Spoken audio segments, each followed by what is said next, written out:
So we typically do these webinars once a month or so. And so if you don't know me, I'm Dr. Vinnie. I'm from Hopkinton, Massachusetts. I have been a pastor for the last 30 years, and I'm also a counselor. I've been counseling since about 2003 when I first stepped into actual hospital was my first job counseling. I didn't know anything about counseling, and I worked in a hospital ward. And so I've been doing that since 2003. I tend to help a lot of people that are grieving or that are dealing with trauma or some kind of distress, something that's going on in their life that doesn't feel right, and they're just looking for God's peace. And so what I typically do is I spend 3 to 5 hours with them at a time. I don't do like those 45-minute sessions because they're too quick. They go by before you know it.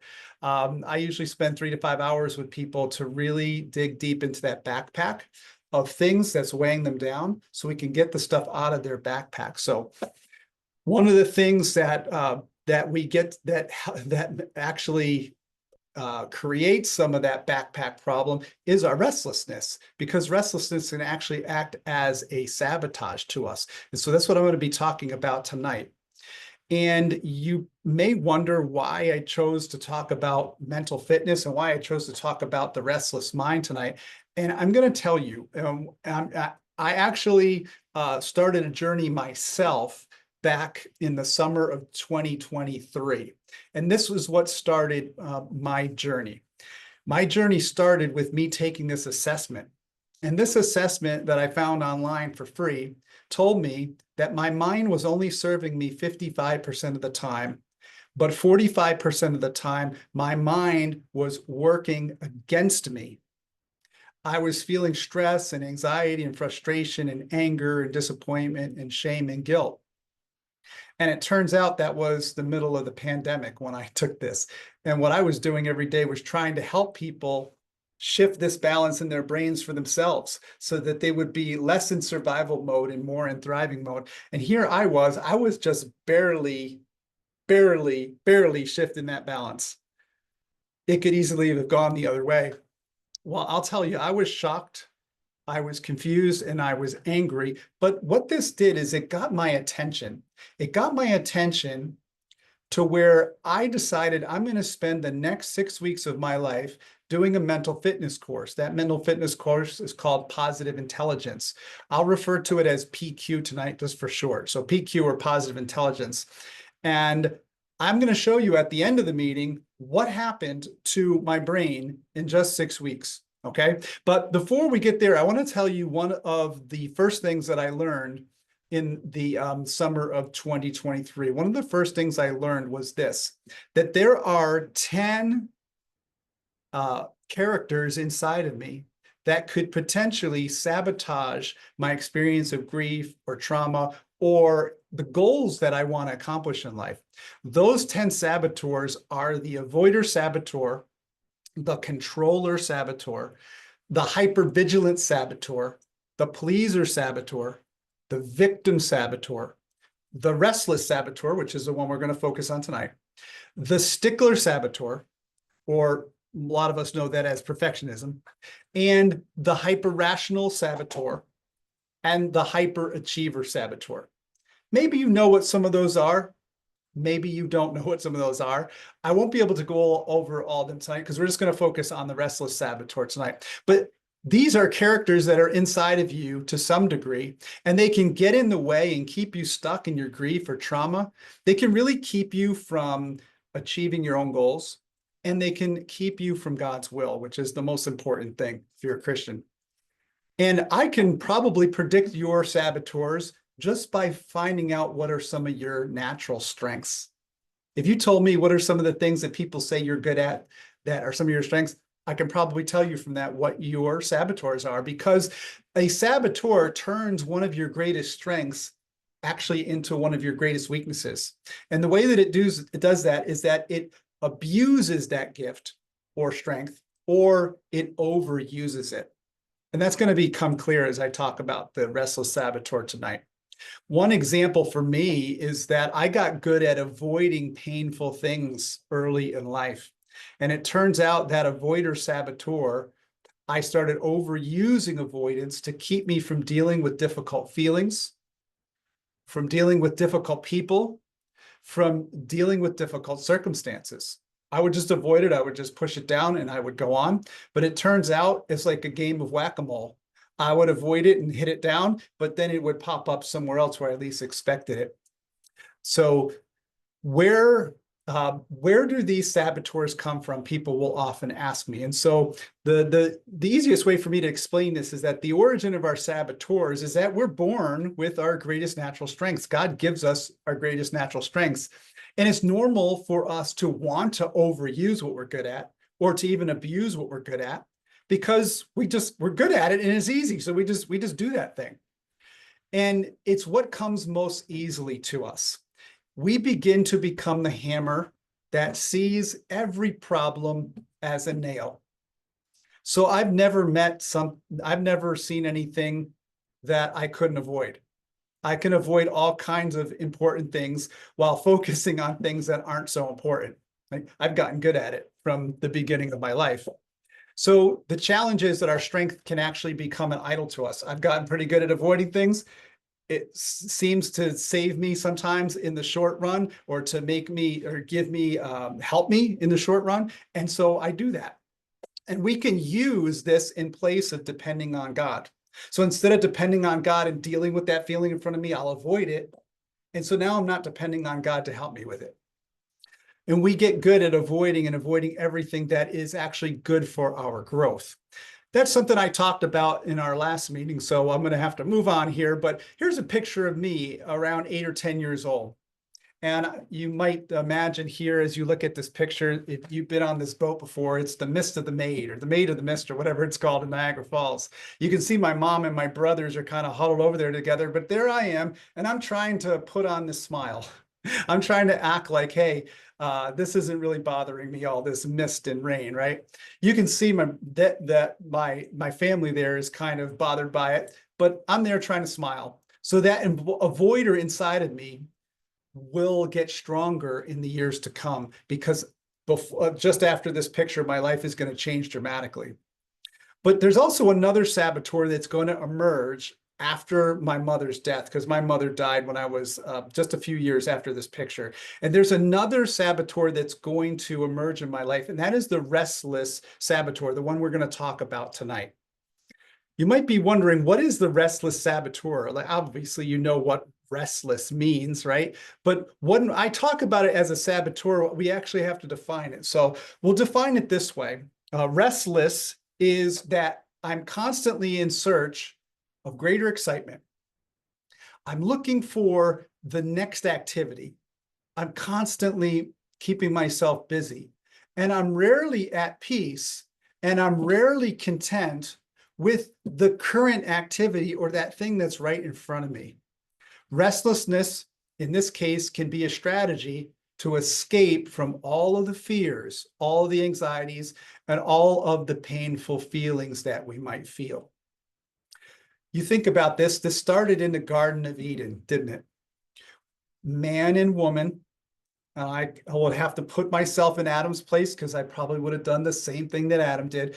Adam and Eve were not content with 99% of that beautiful paradise garden.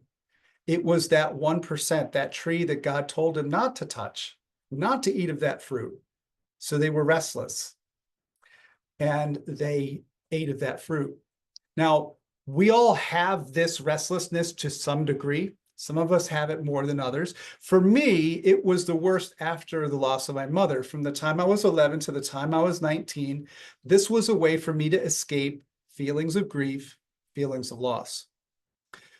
St. Augustine says about God, he says, "You, God, have made us for yourself, O Lord, and our hearts are restless until they find rest in you." And so here's Adam and Eve. They should have been finding rest in God. And instead of finding rest in God, what did they do? They went after something that God told them not to go after. Now, if you're resonating with this description, maybe because of yourself or someone that you love, drop me a comment or a reaction right now so I can see if some of this is resonating with you in terms of this description. Just looking here at what some people have said previously here. Now, one person said, my mind is going and going and going. Lots of things, doing lots of things, but avoiding the right things. All right. Trauma, I'm feeling stuck about many things, lots of life transitions. I'm a trauma survivor, very traumatized with grief and immigration right now. Navigating this season of life, living in fear, losing what I have and not getting what I need. Okay, want to manage my health better. Okay, stuck in the regrets and non-acceptance of the passing of a loved one. Lost my husband recently. Okay, I want to learn more about what's keeping me restless. I have felt restless in my spiritual relationship with the Lord, other relationships, including myself, my job, and my career. Job concerns. Okay, and some other things that I'll read later. Okay.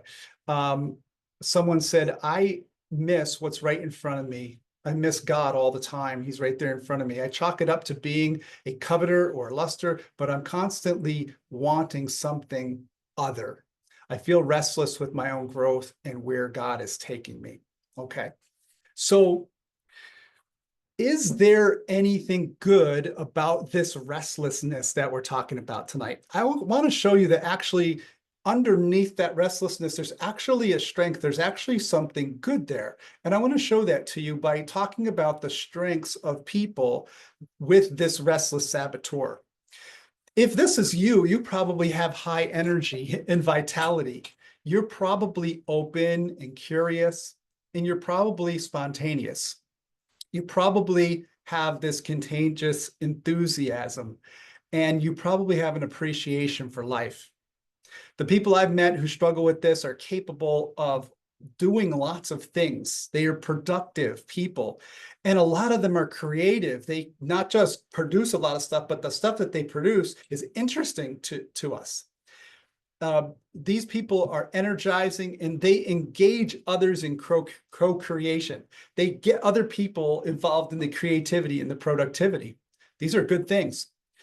These people are capable of a great breadth of activities and pursuits. They got a lot of things going on, don't they? What if you think of a strength that I didn't put on the list here? Drop it into the comments for me. What are some other strengths you would add to people that you know, yourself or someone else included, that's restless? It's interesting to note that all of these strengths that I put on the screen here are God-given. These are all God-given. So what else would we notice about people with the restless saboteur? Yes, they have some strengths, but they also have some other characteristics that may not be strengths. And so you may find yourself being easily distracted and too scattered in your life. You might stay busy. You might be juggling a lot of different kinds of tasks and plans. And you might find yourself looking for excitement and variety instead of comfort and safety. You might also bounce from unpleasant things very quickly. Try to bounce right out of there. Like I talked about, hitting that whack-a-mole, trying to push things down. And you probably seek constant new stimulation with new things if you have this restless saboteur. Maybe there's some other characteristics that you can think of with people who struggle with the restless saboteur. If so, drop them in the chat there for me. Someone said, keep busy, but not moving forward, concerned about the next thing. Relationship restoration. One person said that these people are open-minded, that sometimes they seek out help. Okay. So if we want to understand the sabotage of restlessness, it's important for us to look at the thoughts. That's one of the first places I always like to look when I talk with somebody is what what are the thoughts in their head? What are their thoughts saying? What is their mind saying to them? Here are some of the thoughts of people who have struggled with the restless saboteur. They say things like, this isn't fulfilling, whatever this is. It could be a person, it could be a church, it could be a job, it could be an animal, whatever. They might say, this next thing has got to be more exciting than the next one, is what they're thinking. These negative feelings suck. Why would I want to feel these things? I have to shift my attention to something more exciting than these feelings. And then, why can't anyone keep up with me? Is another thing that these people might think in their heads, because they're moving so quickly. If you have any restless thoughts that we could add to the list, drop them into the comments section. I probably missed a few here, right? All right, someone said, constantly overthinking and analyzing everything. My mind moves so fast. Okay, so these are the thoughts. Now, if you know anything about psychology, you might know that thinking always leads somewhere. See if you can get ahead of me here. Where does thinking lead? All right, one person said here, is this all there is to life? Yeah. And another person said, thinking leads to actions. That's true. But before we get to the actions, there's usually something I've noticed that happens, and it is that our thoughts lead us to have feelings. When I think things, the thinking produces a feeling here in my heart and in my soul sometimes, right? And some of the feelings that people will feel with restlessness is that they feel impatient with what's happening right now in front of them. They're wondering, what is the next thing? So they're not really in the present moment. They're already jumping ahead. They fear missing out on other more worthwhile experiences. Like, yes, I'm doing this, but I could be doing that, or I could be doing that. Like, I can't be on this vacation because I'm thinking about where I could be. Someone said the fear of missing out. Yeah. So restlessness and wanting more and more options. Where are my options? There has to be something better than what's, well, I've got 30 ice cream flavors, but there's one missing from here. What is that 31st flavor that I'm missing out on? We're worried that if we focus on the unpleasant feelings, they're going to grow and become overwhelming. So it's best for us to divert our attention. These are some of the feelings that come up. Maybe there's some other feelings that you've identified that come with your restlessness. I'd love to see you put those in the chat. What are some of the feelings that you feel when you're restless? I think a lot of us might put stress on this list. What else would you put on this list? Anger. Okay. Someone said fear of missing out, so that would be fear. The part that resonated with me the most from this list was that part about focusing on unpleasant feelings would be overwhelming. So I lost my mother and my stepfather on the same day in 1984, two of the top 3 people in my life. And so for the next 9 years, I didn't want to focus on that at all. I wanted to focus on other things because I wasn't sure what would happen if I allowed those feelings to come up. Some of you are adding to our list here. Anxiety, discontent, more anxiety, discontent, stress, anxiety, rushing, moving on when things get hard or uneasy. Okay, so feelings like this, as someone mentioned in the chat earlier, always lead to action. So thinking leads to feeling, leads to action. Why? Because we'll do anything to make those feelings go away, right? If somebody presses on a sore spot you have, do you like that? Will you let them keep pressing on that sore spot? No, you'll do anything to make that pain go away. The pain of that feeling, you'll do anything to make it go away. And most of us will then act. And so when we try to make those feelings go away, what happens is that becomes sabotage for us. Our restless saboteur has to justify its existence. And in order to do so, the restless part of us is going to have to lie to us. Okay, so here is the justification lie. The restless part of you is going to tell you that life is too short and it must be lived fully, and you don't want to miss out. Spending any time on unpleasant feelings is a waste of time, so you should divert your attention elsewhere. Okay. Are there any other lies that you've noticed that come from that restless part of you? If you notice any more lies, drop them in the chat there for me. You can see these lies are sneaky, aren't they? They're sneaky because there's a little bit of truth in there. There's like half truths, right? Life is short. Yes, most of us will live 70 or 80 years if we're lucky. But restlessness doesn't allow you to enjoy more of life. You end up enjoying less of life because you're not in the present moment. So how could you enjoy life if you're not there where you are in the present? Spending time on unpleasant feelings isn't a waste of time, especially if you're casting those cares on God. Why? Because the Bible says that God cares for us.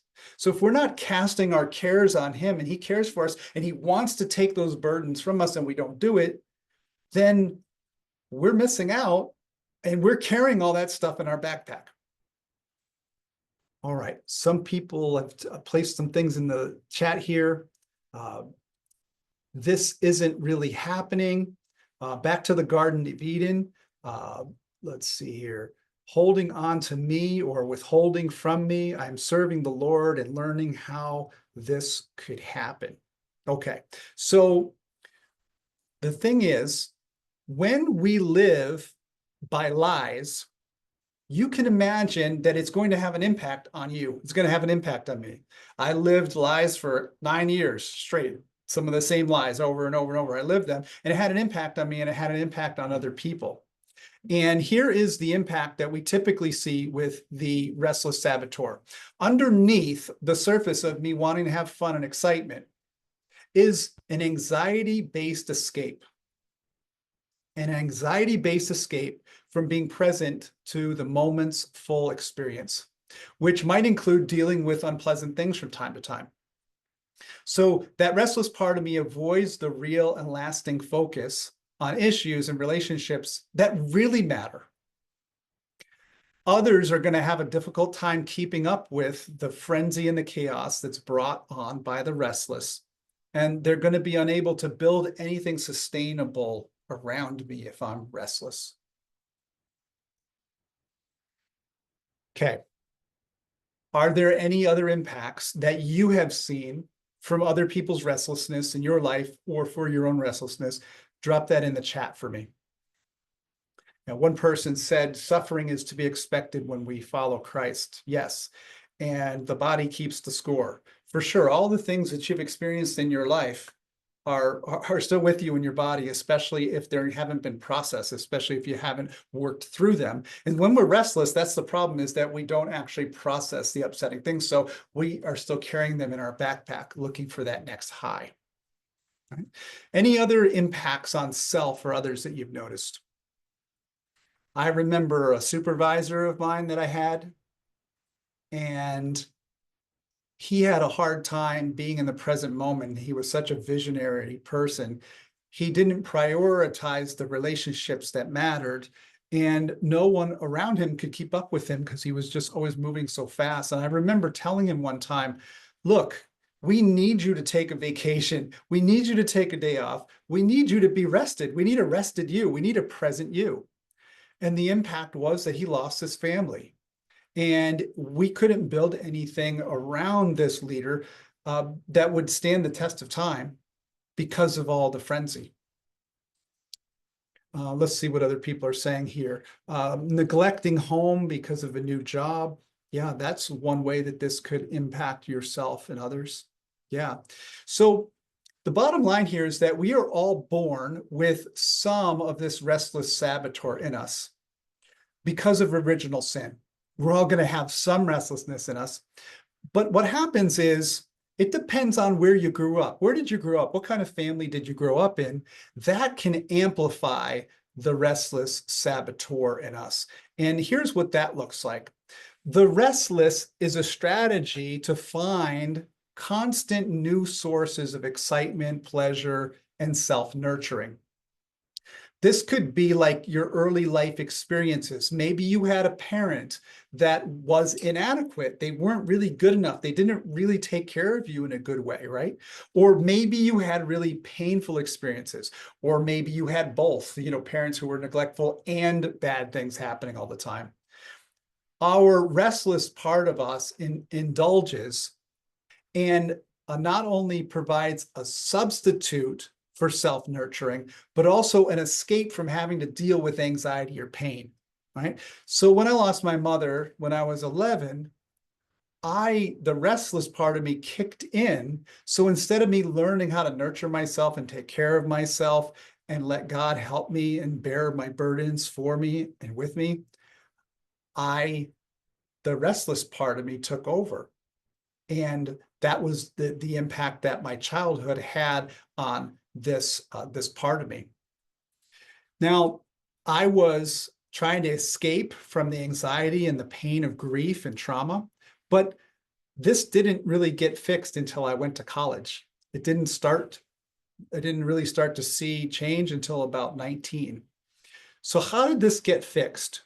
Well, one of the things I notice as I look back is stillness. At 19, I started to learn how to be still. I remember going into we had this old chapel building on our college, and we had chapel like 2 or 3 times a week. So we would be in that building, and then everybody would leave the building, and I would stay in the building. And there was an old baptistry that we didn't use in the back. There were like cockroaches back there. It was nasty, but there was like this small little cubby hole kind of thing where I would sit and I would just be quiet. I might have my Bible reading there. I might have prayed there, but it was a place of stillness. Now, later, I found some better places to do that, but I remember distinctly behind the baptistry, that awful place. But for me, it was an amazing place because I learned how to be still there. And I want to show you how to do that right now. I'm going to show you how to do PQ reps. PQ stands for positive intelligence. So these are positive intelligence reps. They were designed by Stanford professor Shirzad Chamine, and he taught them to me back in the summer of 2023. And you're going to see the impact that it had on me when I get to the end. But right now, I want you to experience them because this will help you quiet the survival part of your brain so that you can access the mind of Christ. So you can access that part of your brain that knows how to thrive. I think the reason most of you showed up tonight is because you're tired of just surviving. You're tired of just going through the motions. You want more than that. And that's probably why you showed up tonight, right? You want to thrive. And so I want to show you one way to do that, one sure way. So all the different feelings we might have when we're dealing with restlessness, I want to show you how to stop those thoughts and feelings, how to get back into your body so that you can cast those cares on the Lord and he can help you with that. All right. So let's do this. I'm going to ask you to be still for a moment and to just be quiet before the Lord. I'm going to ask you to see if you can sit up straight if you're in a chair, or stand up straight if you're standing, and feel your feet flat on the floor. Notice what it feels like to have your toes pressing into the floor. The feeling of gravity, the feeling of being grounded. Now, I want you to feel the weight of your body in the chair. If you're in a chair,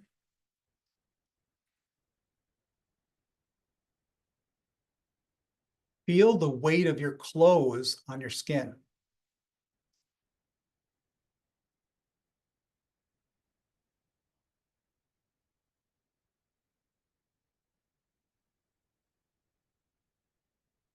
Now, take a couple of deep breaths, deeper than normal.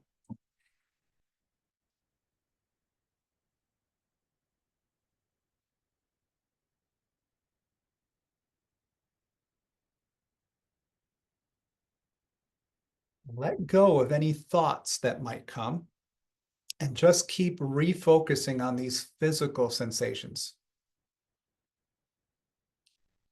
Let your breathing go back to its normal pace. Place your hand between your stomach and your chest and notice the rising and falling of your chest and your stomach with each breath.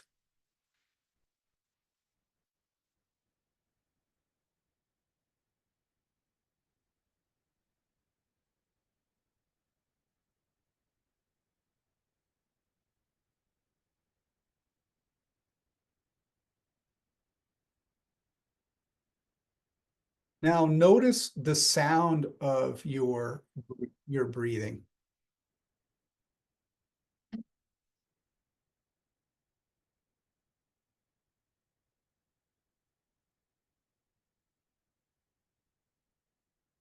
Now place a couple fingertips together and rub your fingertips together with enough attention that you can feel the fingertip ridges on those finger pads.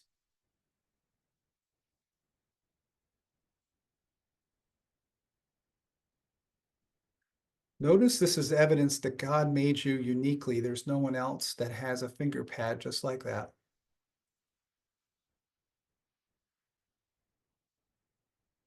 Now take all the finger pads of one hand and place them on the finger pads in the palm of the other hand. And as you gently rub them together, notice all the feelings of touch.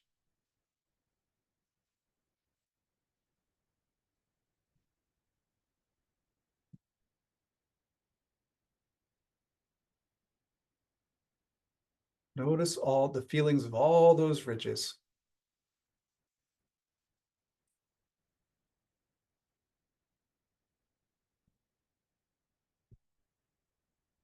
Great. Now listen for the farthest sound that you can hear. Listen for that farthest sound.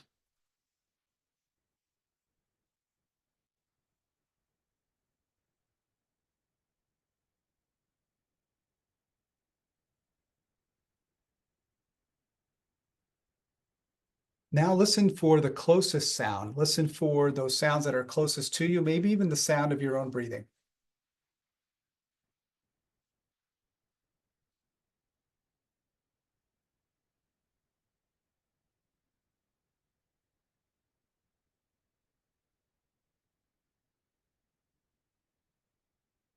Right, notice the rising and falling of your chest and your stomach once more.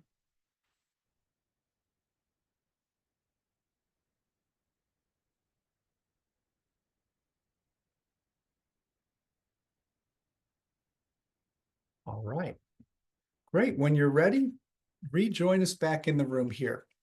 And if you would, do me a favor and tell me what you notice after a couple minutes of doing that. What do you notice going on in your body after a couple minutes of doing that? Just give me a word or a phrase there in the comment section. What did you notice while being still while doing those PQ reps? Right, one person said relaxing, much more grounded and calmer, calmness. Okay, another calm, peaceful. Great. The good news is you can do that whenever you want. Let's see what else people are saying here. I notice the smells around me, joy, grounded and calmer, slowed down and present, present. I need to get a recording of that afterwards. Okay, good. Now, let's talk about what we just did and how you could use it. All right, so I call this a key area for coaching. So I'm going to try to coach you here. If you have a restless saboteur, or maybe you have one of the other 9 saboteurs that beat you up worse than the restless saboteur. If so, this works for all of the saboteurs. When you're feeling restless or any of the other ones, stop. Just stop. Do some of these PQ reps that I just showed you. When you feel a negative emotion, just stop and do some of these PQ reps. Restlessness is a strategy, and it uses busyness as a distraction and escape from dealing with pain or anxiety. So it's important to stop that. It's important to just stop, acknowledge those feelings. I'm feeling this way, I'm thinking these thoughts, and then feel them in your body. Just stop for a moment, notice where you're feeling it in your body, and then you can just focus on that sensation in your body, just like we focused on the ridges on your fingertips, just like we focused on the rising and falling of your chest and stomach. If you focus on that sensation in your body for a little while, it'll probably go away. If it doesn't, then you can do some of these exercises and it'll probably go away if you do that. Whether or not it goes away, what you're going to do is you're going to quiet your survival brain and you're going to rev up the thriving part of your brain. Okay, so That's one of my big strategies for tonight for you all. I wonder, how strong is the restless saboteur in you? You don't have to answer out loud if you don't want. If you do want to put in the chat, go ahead. But I want you to think about that when you get off the call tonight as well. How strong is this restlessness in you? Maybe for some of you, it might be a 10 out of 10. Maybe for some of you, more like a 2 or a 3. But I know in my life, early in my life, it jumped up. And I haven't seen it all that much, since 19. It just hasn't been as much an issue for me. And so some of these things can wax and wane. But how strong is it for you? And then, what do you think is the biggest impact on you and others when you are caught up in this kind of restlessness? So those would be the two big questions I will have for you tonight. I'll stick them into the chat so you can chew on them a little bit later. Let's see here. Sorry that they're in all caps. All right. So I wonder if you have any questions or comments. So if you do, feel free to drop them in the chat there or raise your hand and we'll get you unmuted. What questions or comments might you have? Is keeping busy always the saboteur? Well, now, being busy isn't necessarily a saboteur. It's really when we're busy out of a sense of fear, or when we're so busy that we cannot be still and we cannot be in the present moment. So that's what I would say. Paul, you're asking the question. Sometimes we have a busy day, let's say, right? Some days are busier than others, and sometimes because of work or family obligations, we don't have control over how much time we're spending doing certain things on certain days. So busyness isn't always a saboteur, but the restless saboteur is going to use busyness against you. And that was what I hope to get across tonight. So, so there's a question here. All right. How do you live in the present, but allow yourself to dream and have a vision for the future? I suppose there is a tension here. Well, so to answer your question, I'd say, think about how you feel after doing 2 minutes, or we did 5 minutes of those exercises. Do you think you could tap into a vision for the future after doing that for 5 minutes? Like, you feel calm and you feel relaxed. Would that help or hurt you having a vision for the future? And if you want, you can answer me that question. It would definitely help. Okay, so there's your answer. Being in the present moment will not keep you from visioning for the future or being able to see the opportunities that God wants for you to have in the future. It can only help. But think about it. The present moment is the only moment that matters. If I'm regretting the past or I'm worrying about the future, I don't need to be in those places. I need to be here in this present moment. And as I'm here in this present moment, I can think about the future, but I have to be present in this moment first. All right, another question. Yes, yeah, you wouldn't be dreaming out of franticness or fear or worry. That's exactly right. If you were in the present moment, you wouldn't be doing that. That's great. Why does trauma stick around when things are better?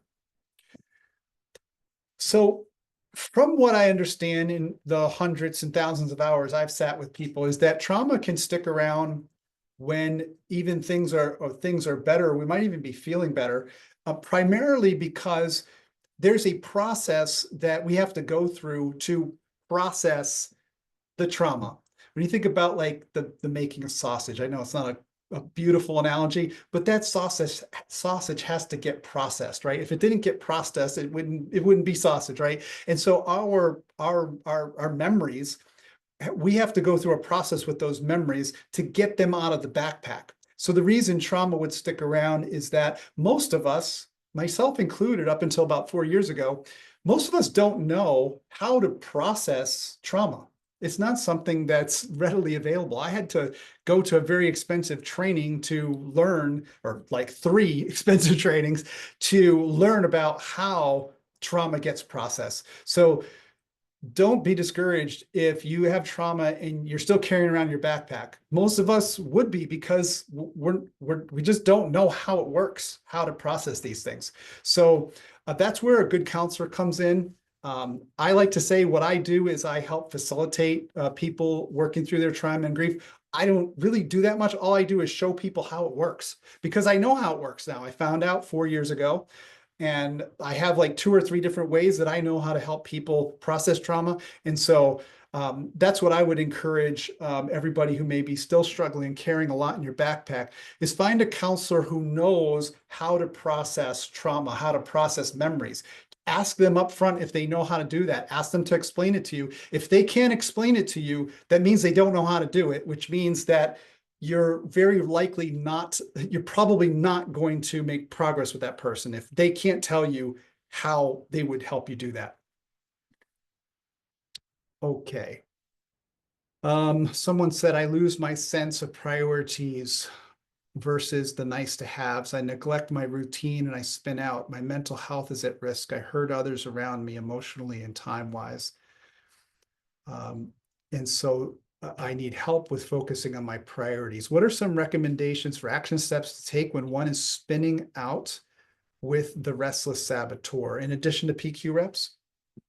Well, that would be the first thing I would say is you need to probably be doing about 15 minutes, 10 or 15 minutes of those PQ reps throughout the day. Think about it. You can do them right now. While I'm talking, you can just listen to the sound of my voice and really tune into it. You can look at the color of my hair, the things in my background. You're just focusing on one thing at a time. That's a PQ rep. You're using your senses to just focus on one thing at a time. So you can do this all day long. And really only takes about 10 seconds to get the effect of it. So you do one of these for 10 seconds, then you can go on with the next thing, right? But honestly, that if you could master that, that would be huge, because that's going to lead you to building new neural pathways. It's going to put you in a place where you're going to be able to start thinking differently, start feeling differently, and then start acting differently. It really starts with stopping the negative stuff, getting back into your body. And then, yes, there is more that I don't have time to explain tonight, but I'm going to show you how you can access a program that will explain that third thing that I can't really talk about tonight. But that was a great question. So thank you for asking that. Okay.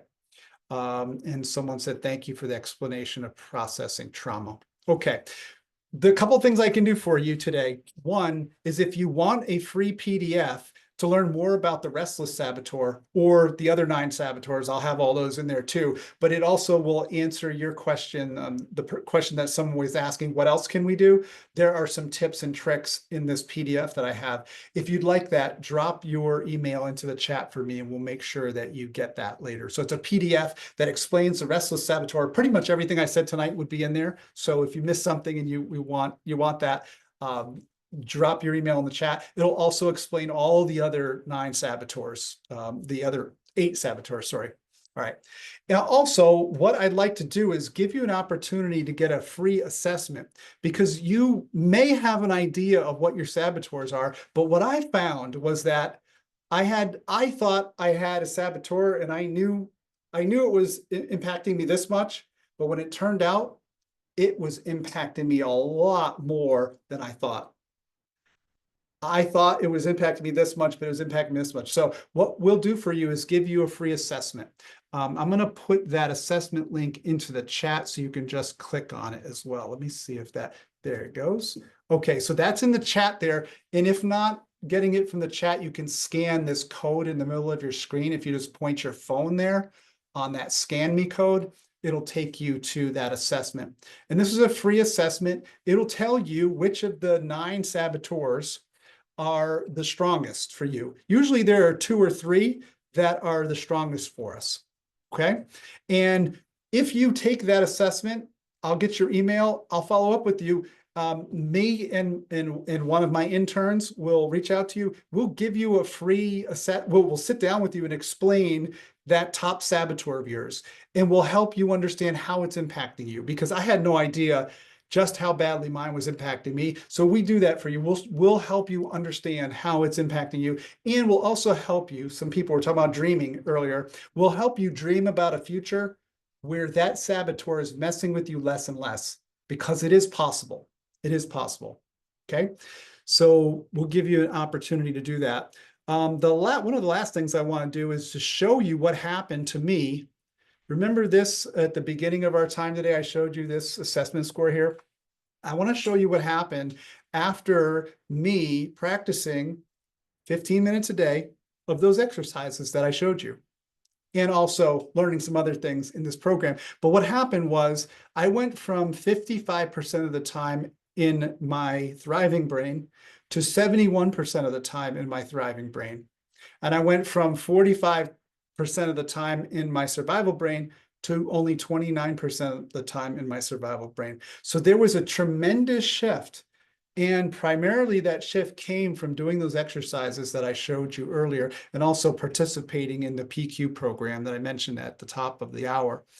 I did the program with a friend named Marlena, and I was leading the group. I didn't know anything about how to lead the group. So the fact that Marlena got a 100% boost in her mental fitness score was amazing, because the leader didn't know how to lead the group. I just facilitated it. I asked her to do it with me, with another 4 other people. At the end of it, she said, I find myself happy most of the time now. This is a person that started, and she told me I could tell you this. She gave me permission. She was 40% of the time in her thriving brain when we started. That means she was 60% of the time in her survival brain, getting messed with, like with the restless part. And she went, at the end, she was 80% of the time using her thriving brain, only 20% of the time focused in that survival part of her brain that ends up sabotaging us. And so I also want to share with you another person that came through this program, and they said there's so much praise to celebrate, so much to praise and celebrate, rejoicing in the pain that draws me close to God, the continued healing of my PTSD, standing up for myself with family members that bullied me, and the times of waiting that bore so much fruit. Praising because this is a powerful way to glorify God, seeing me as God created me as priceless. And that person also went through this process with me that I'm talking about here. So this thing is called Unlocking Your Mental Fitness. I call it a path to spiritual and emotional change. And after the closing prayer, I'm going to stick around a little bit and tell you maybe 10 minutes about how the program works. If it's something that you're interested, you can stick around after the prayer and I'll let you know more about it. All right. I always like to end with the Serenity Prayer. And the Serenity Prayer it's just a beautiful prayer, but also helps me reset my heart. So I'd like to share it with you. And then if you need to go, you're welcome to go. If you want to stick around for the last 10 minutes to learn about unlocking mental fitness, you can. All right. The Serenity Prayer says, God, grant me the serenity to accept the things that I cannot change, the courage to change the things that I can, and the wisdom to know the difference. Living one day at a time and enjoying one moment at a time. Accepting hardship as a pathway to peace. Taking, as Jesus did, this sinful world as it is, not as I would have it. Trusting that you will make all things right if I surrender to your will, so that I may be reasonably happy in this life and supremely happy with you forever in the next. Amen. I want to thank you for joining me tonight. If you've already heard about Unlocking Mental Fitness or you've already been through it, I see some people that I know have been through the program. You're welcome to drop off now. Thank you for being with us. Hopefully we'll see you back another month at the next webinar. And if you want to hold tight here, we're going to go right into the Unlocking Mental Fitness program to explain to you how that works. All right, let me take a water break. Okay, so the Unlocking Mental Fitness program. In this program, one of the fundamental, like, secret sauces of this program is around an app. So we have our own app, and we're going to give you access to that app for the time that you're in the program and for about a month after the program ends. It's a 7-week program. We're going to give you access to this app. The app is going to guide you with daily exercises. We know from MRIs that if you do some of the exercises that I showed you earlier, 15 minutes a day for between 6 to 8 weeks, you will see increased gray matter in the thriving part of your brain, and you will see decreased gray matter in the survival part of your brain. And if you don't know what that means, that is tremendous. That means your brain is pliable, your brain can change. God talks about the renewal of our minds in Romans 12. He says we're supposed to renew our minds. And what I'm going to show you in this program is a renewal of your mind. And you can actually see this with science in the gray matter of your brain, which is amazing. Now, these activities that I shared with you, about 15 minutes a day, we're going to give those to you 2 or 3 minutes at a time in the app. So you don't have to be doing it 15 minutes at a time, but you can do it 2 minutes here, 2 minutes here, 2 minutes here. And the app is going to just show you how to do that. You can do it on our website, or you can do it in the app that we're going to give you. That app, if you bought it from the company that sells it, is $995. So that's the value that you're going to get from that. That's what they sell it for.